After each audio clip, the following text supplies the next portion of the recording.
Bienvenidos a todos y a todas a una nueva entrevista de la Cumbre Online Tu Mujer Salvaje. Para todos aquellos y aquellas que queréis explorar una vida más libre, con menos limitaciones, ¿no?, que nos pone el patriarcado. Yo soy Sonia Herrero y soy una de las organizadoras de esta cumbre. Y hoy tenemos aquí con nosotras a Daniela Ruiz Puigbo.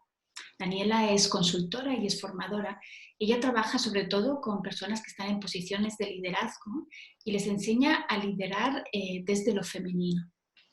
Y con esta experiencia que tiene ella, Daniela nos va a hablar hoy de la relación que tenemos las mujeres con la autoridad y de cómo podemos llegar a tener una autoridad que esté más en equilibrio, ¿no? Que no sea ni la mujer dócil, pero tampoco la mujer autoritaria, y de eso vamos a hablar. Daniela, muchas gracias por haber aceptado la invitación y estar Gracias aquí a con ti. nosotras. Gracias a ti y a ustedes, Sonia, por este evento que yo encuentro que tiene bastante medicina para las personas. Muchísimas gracias por esta propuesta. Daniela, entonces, como primera pregunta, ¿tú cómo ves que el patriarcado afecta a la relación que tenemos las mujeres con la autoridad?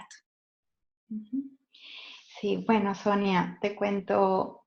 El patriarcado hace una cosa que es negar una parte importante de la naturaleza femenina. Define como un patrón de lo que es correcto, de lo que es incorrecto, y convierte todo esto en algo que llaman cotidianamente lo normal, ¿no? Es decir, hay unas cosas que sí se pueden hacer y otras cosas que no se pueden hacer. De estas dos grandes negaciones ahí muy complejas, pero bueno, que se podrían nombrar así, una sería lo cíclico, ¿no? La naturaleza cíclica que tenemos nosotras como mujeres y que tenemos como personas que somos naturaleza. Y eso incluye la negación, por ejemplo, de los procesos de vida, muerte, vida, y el cierre de ciclos, todo lo que tiene que ver con el encuentro con la oscuridad, con el vacío, con la muerte, toda una cantidad de conceptos que no estamos acostumbrados a relacionarnos con ellos. El segundo pack, digamos, de negación tiene que ver con lo instintivo de lo femenino, con lo instintivo que es la parte de la conexión con la mujer salvaje, es la parte de la intuición y la conexión con nuestra sabiduría profunda, nuestra sabiduría interna, una cosa que nos resulta natural.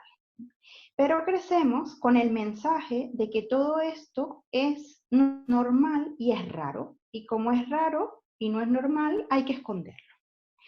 Esto produce una inseguridad tremenda en el crecimiento de la mujer, es decir, todo van normatizando y no cante, no diga esas cosas, ¿y qué cosas? Eso es lo interesante. ¿Cuál es la parte que está negada que nos afecta en relación al poder? Por una parte está negado el hecho de que actuemos desde la intuición.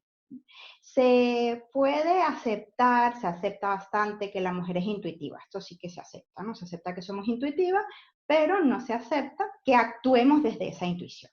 Como que si esa intuición no tiene los datos fiables, entonces hay que desconfiar de ella. Entonces aprendemos a apagar la voz de la intuición, a no hacerle caso. Cuando la sentimos, entonces notamos como una ambigüedad interior, hago caso a esto, no hago caso, porque hay que hacer caso a lo racional, y lo racional no es la intuición. Esto es una primera cosa que es muy grave a la hora de tomar decisiones y en relación a nuestra vida y a lo que queremos, por tanto en relación a nuestro poder. La segunda cosa que yo creo que es grave también, que nos hace muy difícil movernos en este mundo del patriarcado, es la valoración de lo que tiene corazón y de lo que tiene sentido para nosotras. Es como si esto que nosotras nos palpita, nos lleva, nos mueve, pues hay que explorar a ver si no estamos locas, a ver si no es eso, si es otra cosa más sensata. Y también toda la negación de lo que tiene que ver con lo invisible y lo intangible, aquello que nosotras nos damos cuenta, pero que a lo mejor no hay datos empíricos para demostrar. Y toda esta información también hace parte de las tomas de decisiones personales y de la organización. Entonces allí hay un tema de, bueno, pues son dos dones que tenemos nosotras como mujeres y que no estamos pudiendo utilizar y de hecho son como cuestionados. Hay otra tercera cosa importante que tiene que ver con el hecho de nutrirme y cuidarme, yo. que nos venden la película de que esto es egoísmo. Si usted tiene tiempo para usted misma, usted se cuida, usted hace sus espacios personales, entonces usted no está desatendiendo el resto del mundo. Eso hace que el patrón de nutrición pues esté dividido en solamente dar a los demás, estar para todos y no estar para ti misma. No estar para descubrir tu propia necesidad y no estar para pedir lo que tú necesitas. Entonces, ahí hay una gran desatención que nos va minando también esa relación que tenemos con cómo nos colocamos en nuestra postura, con cómo pedimos lo que necesitamos y con cómo ponemos límite cuando algo nos perturba o no nos va bien. Y allí viene una última cosa que es pues como el global, que es la rabia o la ira y la expresión de la ira. Es algo que desde bien pequeñas nos reprimen, con lo cual nos quedamos sin el arma que nos permite la defensa de los límites y de la integridad. Entonces crecemos con la sensación de que nosotras no tenemos derecho a defendernos y a defender nuestra integridad, y pasan dos cosas con la ira. La ira está, bueno, por lo menos en lo que yo trabajo, con las mujeres que yo trabajo, me doy mucha cuenta de que está muy reprimida. Tenemos lo que le llamamos en clase un caldero.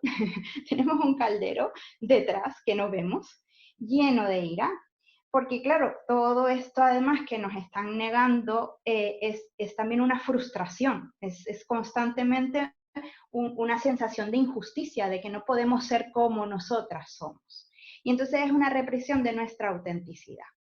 Allí todo ese pack lo que hace es que tú cada vez sientas más minada tu confianza en ti misma, porque no hay nadie que te explique que eso es importante. Bueno, nadie no. Ahora, pues, afortunadamente, tenemos una cantidad de recursos que no tuvieron, por ejemplo, nuestras madres. Yo, por ejemplo, bueno, tuve una madre intuitivísima, muy, muy intuitiva, y que dudaba mucho de su intuición. Y claro, estas madres no tuvieron acceso a esa información. La generación nuestra sí que está teniendo acceso, como esta cumbre y como cantidades de espacio, en donde nos están mostrando otro punto de vista, en donde esto sí que es válido, en donde no solamente es válido, sino que son dones que necesitamos actualmente para esta sociedad. Entonces vamos cogiendo poder y vamos cogiendo valor. Cuando todos estos aspectos están negados y tú no haces ese proceso de contrastar ese punto de vista, claro, la película que te venden es: ser emotivo es ineficaz. Por tanto, no expreses tus emociones, sobre todo en el trabajo. En el ámbito de lo privado se pueden expresar, pero en el trabajo no. Y bueno, si es la rabia y la ira, ni en el ámbito privado tampoco, porque claro, primero armonía, que no haya conflicto. Claro, una armonía falsa, porque si no hay una gestión del conflicto, sino que tú guardas para no crear conflicto, entonces esto va al caldero, nuestro calderito de la rabia. Y así, la intuición no es de fiar, reprimes la ira. Hay otro tema con el tiempo también, que en las organizaciones se nota mucho, es decir, el tiempo es de máquinas. El tiempo que nos han enseñado es un tiempo lineal, un tiempo estable. Nosotras somos cíclicas, nuestra energía va variando, de hecho nuestros dones van variando. Hay otra conferencia que habla de esto en la cumbre. Entonces, en esa estructura lineal, nosotras nos tenemos que adaptar y encajar, y es constantemente un esfuerzo de compensar lo que nosotras tendríamos que hacer, porque sería más eficiente para nosotras y para el equipo o para lo que está sucediendo, y en cambio estamos allí compensando, gastando energía de más.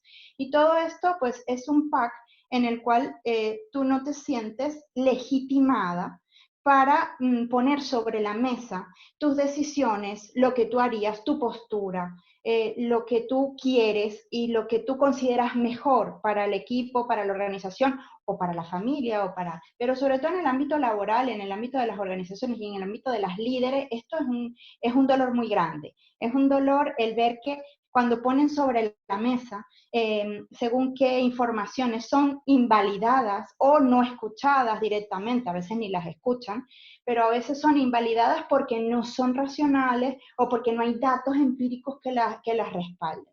De esta manera, el liderazgo de la mujer pues, se tiene que convertir en un liderazgo masculino que cuadre con el patrón masculino que hay en la organización. Y es así en la mayoría de organizaciones, lamentablemente. Entonces, todo esto hace que nosotras no podamos ejercer nuestro poder y nuestra autoridad, porque en primer lugar no nos lo creemos, no nos creemos ese poder que tenemos, porque las fuentes del poder son fuentes no fiables para lo que dentro de lo que nos han enseñado. Este es un poquito el panorama que, que yo observo. No sé si así respondo a tu pregunta. Sí, y entonces, Daniela, un poco para que las mujeres que nos están escuchando se puedan como identificar y hacer esas preguntas, ¿no?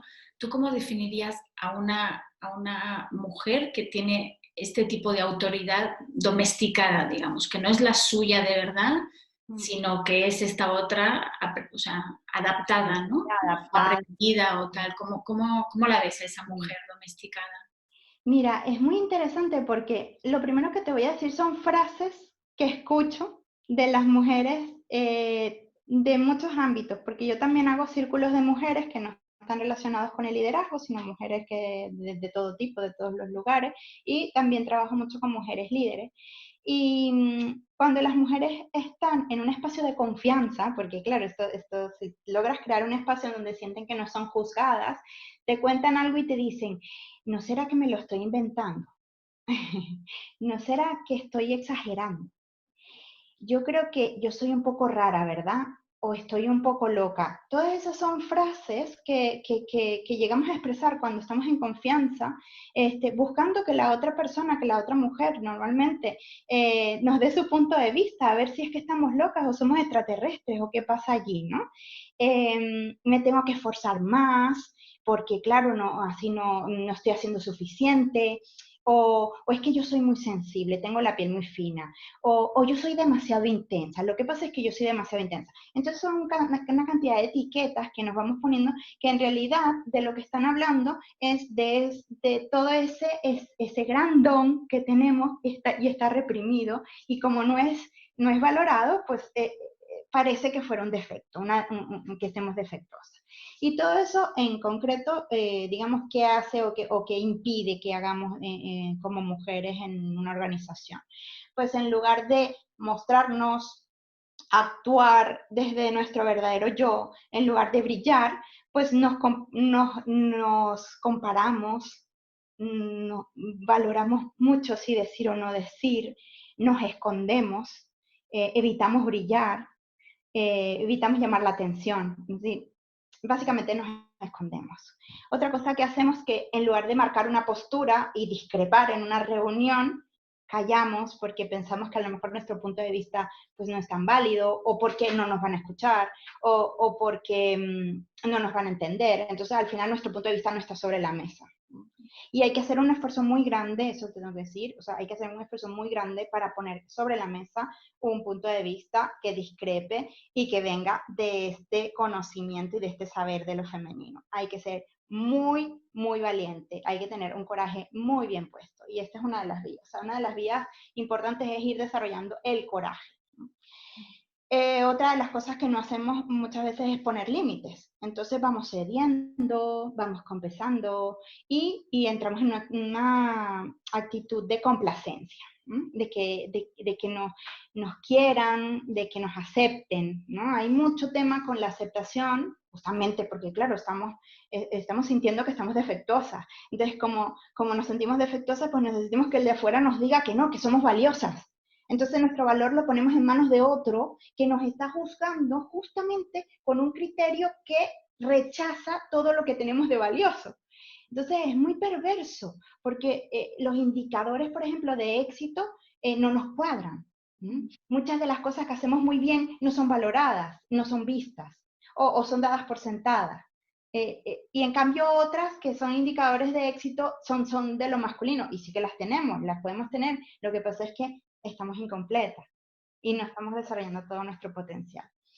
Otra de las cosas que es lo de saber qué es lo que yo necesito. Ahí estamos muy perdidas. De hecho, yo hago círculos solamente, Sonia, para conectar con lo que siento, lo que necesito. Lo que siento y lo que necesito. Para poder movilizar mi petición, mi límite, me acuerdo desde ese lugar sano de haber reconocido mi necesidad y de tener claro que el otro pues puede, a lo mejor si quiere, acceder a mi petición. Porque si yo me pongo a exigir en lugar de pedir, esperando que el otro, pues en su libertad dé o no dé, pues entonces me pongo en el otro lado de la dominación. Entonces, claro, desde el enfado y desde la rabia de no tener mis necesidades satisfechas, puedo caer en otro patrón que luego también explicaré, ¿no? Que estoy explicando un patrón que tiene que ver con el desempoderamiento y la culpabilidad hacia nosotras mismas. Pero también hay otra vertiente que es la culpabilidad hacia afuera. Pero primero voy a hablar de la culpabilidad hacia adentro. Lo último que no hacemos es aportar una visión holística de la situación, porque justamente los datos valiosos que tenemos que vienen de la intuición no son aceptados, con lo cual la visión que está sobre la mesa siempre es racional y de hecho es objetivo. No nos callamos lo que estamos viendo, porque decimos, ¿y cómo voy a demostrar yo que esto es así? Entonces, antes de no poderlo demostrar, a veces callamos información súper valiosa con esa duda de que no la van a aceptar o que no va a ser demostrable.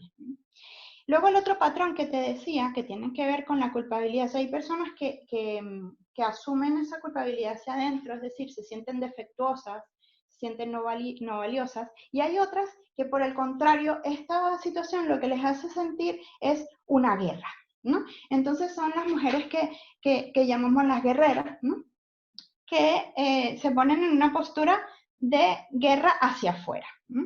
Es decir, se rebelan contra ese status quo que las reprime o que les impide ser. Entonces, claro, esta es una postura que desgasta también mucho, porque es una postura en donde constantemente pues tienes que estar luchando, tienes que estar enfrentándote, utilizando la rabia, pero no la rabia desde un lugar sano, desde la rabia sagrada, sino desde un lugar del resentimiento, que incluso te diría es ancestral, porque es así, no es solamente nuestro, es del colectivo, es casi que cada vez que nos enfrentamos por nosotras y por todas las mujeres. Y esa lucha es necesaria, pero hay que encontrar un lugar sano desde donde hacerla. Y allí entonces nos polarizamos, o entre que nos sometemos, como decías tú, y entonces estamos en ese pacto del sometimiento y la complacencia, o nos volvemos unas guerreras que tampoco disfrutamos. Porque claro, desde esa lucha y desde esa rebeldía constante, pues también estamos desgastándonos y no aprovechando también toda la parte femenina que tiene que ver con el disfrute, con el placer, con la belleza. Entonces, bueno, en estas dos posturas nos movemos cuando nos relacionamos con el poder actualmente, y la cuestión sería una integración, ¿no?, de ambas posturas. Exacto, que esa sería más la mujer que nosotros llamamos salvaje, ¿no? Entonces a lo mejor ya podemos pasar como a eso, a darle la vuelta, ¿no? De esto que has definido, ¿no? La mujer domesticada solo ve estas dos opciones, ¿no? O soy sumisa o soy una guerrera, ninguna sirve, ¿no?, de las opciones. Entonces, ¿tú cómo definirías la mujer salvaje en este sentido? ¿Cómo es la autoridad de esa mujer? Claro. Yo primero te voy a decir cómo reconozco yo una mujer salvaje en una organización, que es muy interesante porque reconocer a una mujer salvaje en un entorno privado como un círculo de mujeres o como un encuentro de amigas, ahí es muy fácil reconocerla. Lo interesante es reconocerla cuando está por ejemplo, en una formación en donde están sus compañeros de trabajo y a lo mejor hasta su jefe, ¿no? Cuando entra por la puerta una mujer salvaje, es una mujer que te mira de frente. Y que cuando te mira, tú ves en ella su profundidad. Su mirada es profunda y su mirada es de presencia a la vez que de acogida. Es decir, yo vengo aquí a entregar lo que soy, pero también vengo aquí a acoger lo que tú eres. Ese es como el punto clave, ¿no? Que te saca de esa dicotomía, porque es el coraje de ser quien eres junto con la consideración de lo mejor para todos. Entonces, esa mujer es una mujer que habla en primera persona, que se responsabiliza de aquello que siente, que se responsabiliza de poner sobre la mesa lo que quiere, lo que necesita, que se responsabiliza también de escuchar lo que el otro siente y lo que el otro necesita y de hacer una inclusión. Es una mujer por lo general muy creativa, que consigue soluciones que pueden salir de la dicotomía del tú y el yo y se planta en un paradigma en el que ¿cómo hacemos para ganar todos? ¿Cómo hacemos para que tu punto de vista y el mío se puedan incluir en uno más grande que al final nos sirva a todos? Son muy prácticas, encuentran soluciones prácticas y creativas. Son mujeres muy enfocadas, mujeres que saben qué es lo importante y inmediatamente descartan lo que no es importante. Mujeres que captan la esencia y son súper efectivas al final, porque desde esa esencialidad y desde ese centro en el que están posicionadas, son capaces de decir, no, mira, aquí vamos a perder el tiempo, a esto no hace falta dedicarle tanto, vamos a ir a lo que aporta valor. Entonces, claro, ¿cuál es el gran diferencial? Que tienen una brújula interna, que les dice dónde se aporta más valor. En el equipo, en la organización, qué de lo que hacemos aporta realmente valor a lo que estamos haciendo. Y esa brújula hace que dejemos de hacer cosas inútiles y no hagamos por hacer como si ellas me dicen, ay, es que claro, hay personas que van como pollos sin cabeza. Es decir, parece que hacemos mucha cosa en el activismo y en esa cosa de la productividad de hacer, pero en realidad no se han parado a pensar qué es el hacer correcto. Y a lo mejor había que hacer menos cosas y desgastarse menos, y eso es mucho más sostenible. Entonces una mujer salvaje es una mujer sostenible, una mujer que es capaz de gestionar los recursos personales, el tiempo, la energía y el tiempo y los recursos materiales también de los otros. Es decir, es capaz de encontrar una forma sostenible de hacer, pero todo esto lo consigue por esa brújula que le permite ver lo esencial, de simplificar, de hacerlo simple y de hacerlo con sentido, ¿no? Simple y con sentido, es un enfoque muy, muy claro. Es una mujer que además en su vida privada pues tiene espacios de relación muy nutritivos, normalmente hace actividades artísticas, culturales, se relaciona, cuida sus relaciones, no solamente las normales, las típicas, las relaciones de pareja, la relación de familia, sino que además cuida otro tipo de espacios de relación que le nutren, tipo un círculo de mujeres, un círculo de amigas, unos encuentros con personas que le nutren. Es decir, está muy pendiente de tener espacio y tiempo para sí misma, para su nutrición. Y ahí ya te voy dando partes de las medicinas, ¿no? De las medicinas que yo voy enseñando a las mujeres cuando tienen que salir de ese paradigma no sano para ir a caminar hacia la mujer salvaje. Y Daniela, para hacerlo como más visual, o sea, una situación concreta, ¿no? De, no sé, tú eres jefe y quieres que tu equipo, un equipo de 5 o 6 personas, vamos a ponerlo pequeño, te sigan, ¿no? Con una idea que tú tienes. Entonces, ¿cómo se hace, no? Porque el modelo autoritario sería, pues llegas, les mandas y ya está. El otro sería, estás ahí organizándolo a ver qué ellos quieren, no sé qué, como muy siguiéndolos, pero también es muy sumiso. Pero ¿cómo actuaría la mujer esta autoritaria salvaje? Ella lo primero que hace es tener la visión clara. Entonces, se reserva espacios para conectar con esa visión. O sea, esas mujeres se reservan espacios de reflexión para conectar con la visión. ¿Qué es lo que el futuro emergente quiere de este proyecto o de esta organización? Se mira también sus sentimientos y sus necesidades al respecto, porque muchas veces desde el miedo no puede hacer cosas. Entonces ella tiene que se mira primero los miedos y se los desactiva. buscando, bueno, la manera de de encontrar aliados o de encontrar recursos personales para transitar ese miedo que le da, etcétera, ¿no?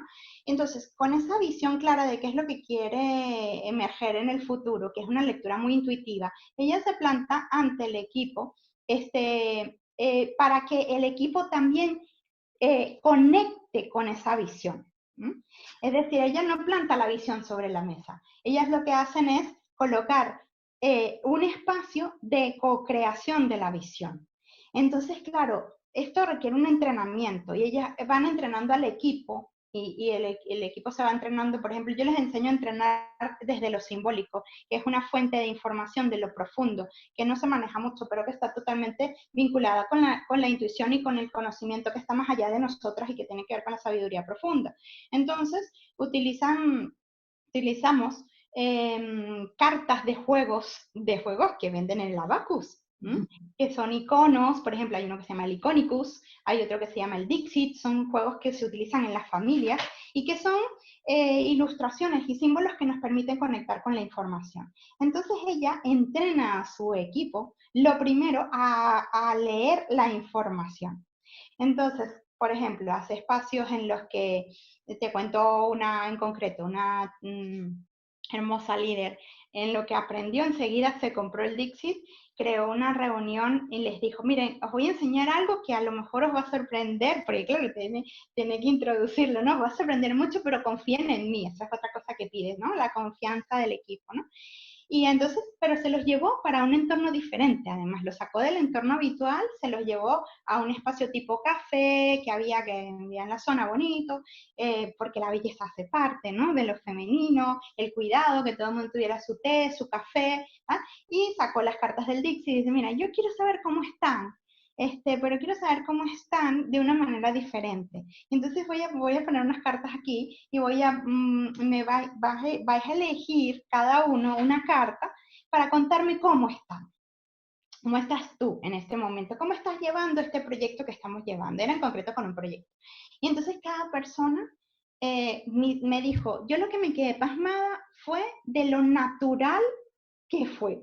Es decir, yo me imaginaba que me iban a poner pegas, que iba a ser súper complicado, que no iban a entender. No, fue súper natural. Mujeres y hombres cogieron su carta, algunos ya conocían el Dixit, que eso también nos está jugando a favor. Y entonces se creó un espacio que yo nunca había visto. Un espacio en donde todo el mundo fue auténtico, donde no hubo miedo para expresar y donde se habló de lo que no estaba funcionando en el proyecto y de lo que sí estaba funcionando en el proyecto. Entonces, claro, toda esa información que a lo mejor no se pone en una reunión normal sobre la mesa, primero porque tenemos miedo de ponerla, segundo porque a lo mejor ni siquiera accedemos a ella porque en ese momento no la estamos viendo, pero que en el momento que está la carta allí delante, te conecta con tu inconsciente profundo, te conecta con tu saber profundo, pues el saber colectivo florece. Y esto es lo que hacen ellas, hacer florecer el saber colectivo. Esto empodera a las personas de su equipo. Entonces, una vez que ha entrenado a las personas en estas pequeñas prácticas de saber lo que sienten, de lo que va bien, de lo que va mal y de utilizar lo simbólico, entonces también se puede utilizar lo simbólico para, por ejemplo, crear visión compartida. Mira, este proyecto, ¿a dónde queremos ir? Vamos a utilizar las cartas. ¿A dónde queremos ir con este proyecto? Y entonces se empieza a tejer la visión entre todos. En esa visión, como han participado todos y han estado involucrados los sentimientos, las emociones y las visiones de cada uno, es una visión en la que todos están subidos. No es la visión de la líder, es la visión co-creada del equipo. Ella, como ha tenido su visión primero, también puede chequear, ¿no? Y confirmar que lo que ella ha visto, de verdad, casi siempre lo ve el equipo. Es que la inteligencia colectiva es maravillosa. No hace falta imponer nada, lo que hace falta es crear el espacio para que el saber del equipo salga. Esto te estoy hablando de cosas de lo femenino. Luego ella hace sus cosas habituales, ¿no? Que tienen que ver con la organización y que tienen que ver con las tareas que se desprendan, con las responsabilidades. Eso ya es más de lo habitual del liderazgo, ¿no? Yo lo que les muestro es aquellos aspectos del liderazgo que no están movilizando o que no se están movilizando en los equipos porque son del femenino.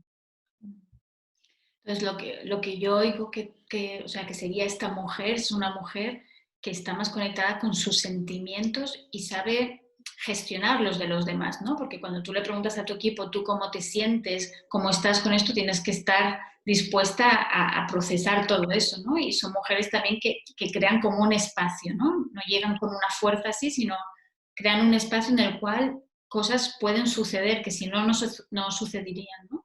Algo Exactamente. así. Efectivamente, claro, el primer entrenamiento es el autoliderazgo.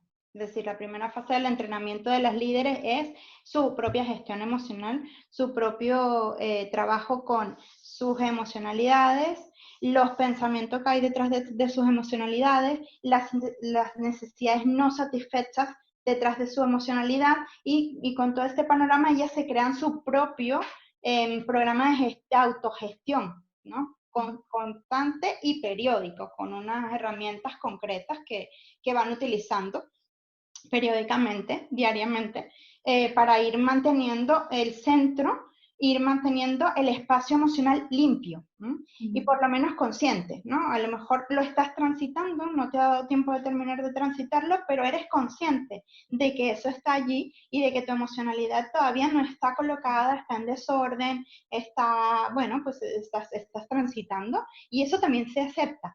Se acepta, se reconoce y si se puede, pues se pide tiempo. Es decir, si tú tienes que hablar con tu superior, que entonces viene el liderazgo, claro, el liderazgo tiene varias partes. El autoliderazgo, que es el que acabamos de hablar, el liderazgo de tu equipo, que son las personas a que están a tu cargo, pero es que el liderazgo tiene una parte muy importante, que es el liderazgo de los que están en la jerarquía por encima de ti y de tus compañeros colaterales también, ¿no? Que es un liderazgo de influencia.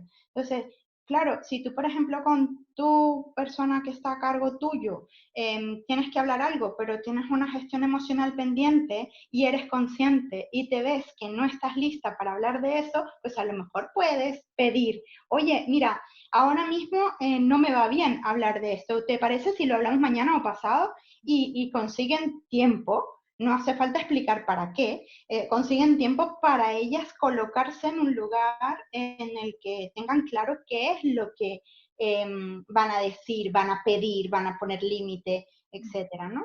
Entonces sí que efectivamente yo creo que el epicentro de bueno, o el gran núcleo primero y principal tiene que ver con la conexión con los sentimientos, las emociones, las necesidades y las estrategias que vas a movilizar a partir de tener esa claridad de sentimientos y de necesidades.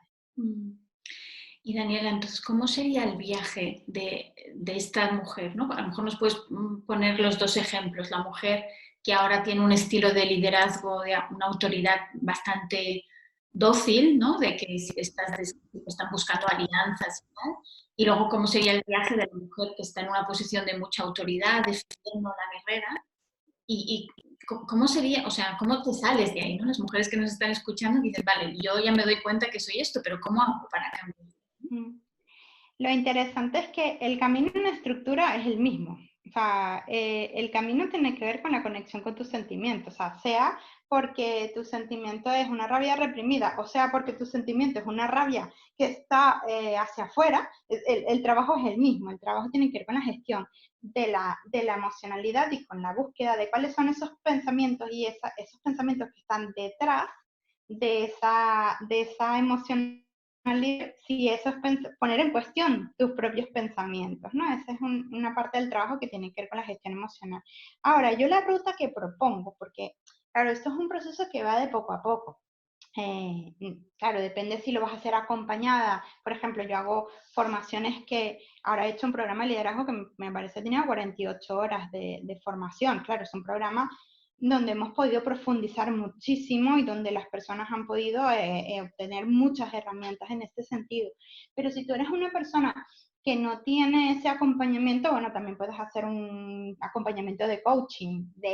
Quiero decir, esto lo ha pagado la empresa para esos líderes, pero tú como persona también puedes pedir, ¿no?, ayuda en un proceso de coaching. Pero también hay una posibilidad que muchas mujeres, yo misma he utilizado esa herramienta, que es, yo lo que les digo es, mira, lo más importante es hacer un plan de nutrición sostenible. Este es el primer paso para mí. Sí. Pones tu Artemisa determinada a decidir cuáles son los momentos en los que, y les digo así, llueva, truene o relampaguee, da igual, vas a proteger para tener un espacio de nutrición, ¿vale? ¿Para qué son esos espacios? Esos espacios tuyos que hay que defender y que hay que preservar. Bueno, son espacios para dos cosas. Uno, encontrar qué es lo que te nutre. ¿No? Lo primero, porque claro, le dices nutrirte, bueno, pero es que a cada persona le nutren cosas diferentes y le gustan cosas diferentes. Y nutrición incluye desde espacios para el disfrute, espacios para la relación de personas nutritivas con las que te relacionas, espacios para la mirada apreciativa, que es algo que entreno, ¿no? Y la mirada apreciativa es espacios para darte cuenta de todo lo bueno que hay en tu vida, de todo lo bueno que hay en ti y de todo lo bueno que hay en las personas que te rodean. Es activar esa mirada de reina, le digo yo, la mirada de la reina, ¿no? Que se asoma en su balcón y dice, wow, qué reino más maravilloso. ¿No? Y se da cuenta y agradece y conecta con el agradecimiento profundo y con el valor que tiene todo lo que hay a su alrededor. Eso es un primer paso, porque tenemos una tendencia que ya se sabe que es neurológica y del cerebro y es antropológica, que es para defendernos, que tiene que ver con ver lo negativo y ver la previsión de lo que va a salir mal. Esto ya está programado así, entonces con lo cual nosotros tenemos que hacer un esfuerzo en el sentido contrario para compensar el hecho de que siempre nos vayamos a lo negativo y colocar la mirada apreciativa. Esa es una de las primeras cosas que necesitamos, espacios para esto. Y aquí hay, bueno, montones de herramientas, como por ejemplo, hacerte una libreta por la noche, hacerte una libreta por la mañana. La libreta de la noche le llamo la libreta de los éxitos, por ejemplo, que es empezar a detectar qué te ha dado alegría a ti hoy, y ahí cambiamos el criterio de éxito. ¿Qué te ha dado alegría a ti de todo lo que has hecho el día de hoy? Y esos son los éxitos que apuntas en la libreta por la noche. O, por ejemplo, libretas de agradecimiento. ¿Qué ha pasado hoy de bueno? Es decir, son pequeños espacios sostenibles que puedes ir incorporando y que se vuelven hábitos de nutrición, que te permiten mantenerte nutrido. Espacios tuyos contigo misma y de relación. Luego hay espacios de introspección periódica. ¿No? Que te permiten ver qué necesidades tienes, qué cosas poner en cuestión, qué va, qué no va en tu vida. Esto me está molestando, esta relación pues no está siendo nutritiva.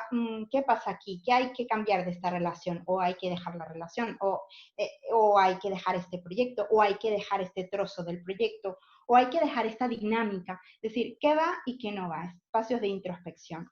Y por último, y es lo más sanador, que a mí me ha resultado más sanador de todo, es el compartir con mujeres que estén en este caminar. De verdad. Es la medicina. Yo en 2005 me leí el libro de Gino de Bolen de los círculos de mujeres y dije, esto es la clave. Esto es la clave.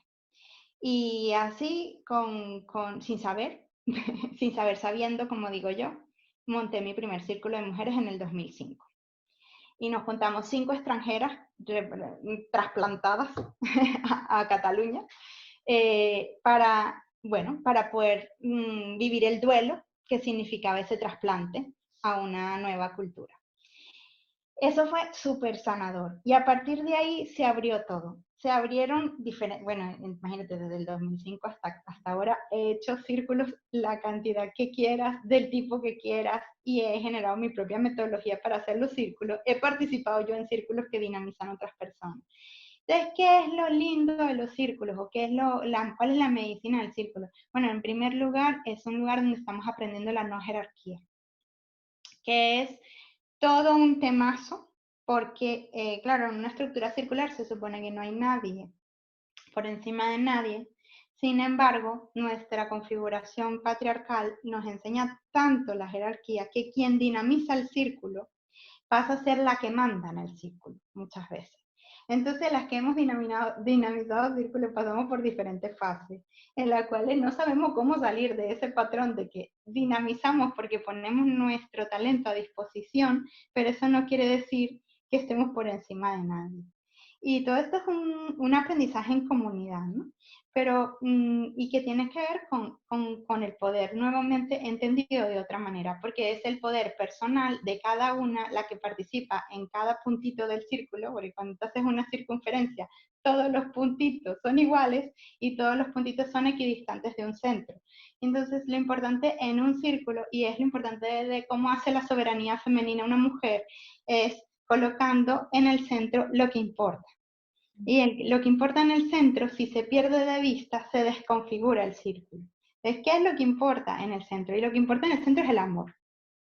Es decir, nosotros ¿para qué hacemos todo lo que hacemos? Lo hacemos para el bien del círculo, para el bien del equipo, para el bien de alguien quien recibe nuestro producto, nuestro servicio. Es decir, o sea, si mantenemos ese centro y nos mantenemos equidistantes todos desde ese centro en donde cada uno de nosotros tiene un lugar, ocupa su lugar, y que quiere decir, sabe lo que vale, sabe lo que aporta, y pone todo ese don y todo ese brillo a disposición de ese centro que es el valor que aportamos todos y cada uno, en esa configuración aprendemos la no jerarquía y el poder personal que tiene que ver con ocupar tu lugar para entregar lo que viniste a entregar y construir con los demás. Esto es mi manera de verlo y creo que el círculo es un lugar excelente. Además, el círculo crea una contención, un espacio de seguridad en el que, bueno, por supuesto las normas tienen que ver con no juzgar, con no opinar sobre lo que dicen las otras personas. Se puede resonar, oye, yo resueno contigo en eso, pero yo en tu caso haría, los consejos no se permiten, es decir, la moderación del círculo pues tiene unas pautas, y en ese espacio de contención y de seguridad es donde tú te das cuenta que no eres rara. Esto es lo más importante. Y empiezas a ver, pues yo entonces al final no soy tan rara. Al final va a resultar que todas nos parecemos muchísimo en nuestra diferencia, en nuestra maravillosidad de diversidad que tenemos. Pero hay unas cosas en las que nos parecemos muchísimo y que hemos estado ocultando pensando que son raras y que son inadecuadas. Y ahí nos fortalecemos una cantidad y desde el círculo, empezamos a tomar fuerza para mostrar eso en otros espacios. Para tener la fuerza del círculo es muy impresionante. ¿Cómo te acompaña la fuerza del círculo cuando ejerces el liderazgo en una organización, por ejemplo? Y, por ejemplo, ahora lo último que me ha pasado, que era para mí un sueño y está haciéndose realidad. Y es que del último programa de liderazgo que hice, que fue una formación de liderazgo que hice larga, las mujeres, bueno, eran 3 grupos, pero un grupo en particular, las mujeres, al primer día, fue un alivio tan grande, había 2 hombres, que también eran muy femeninos, ¿no? Y el primer día ya había un círculo formado, esa formación fue circular desde el primer día, ¿no?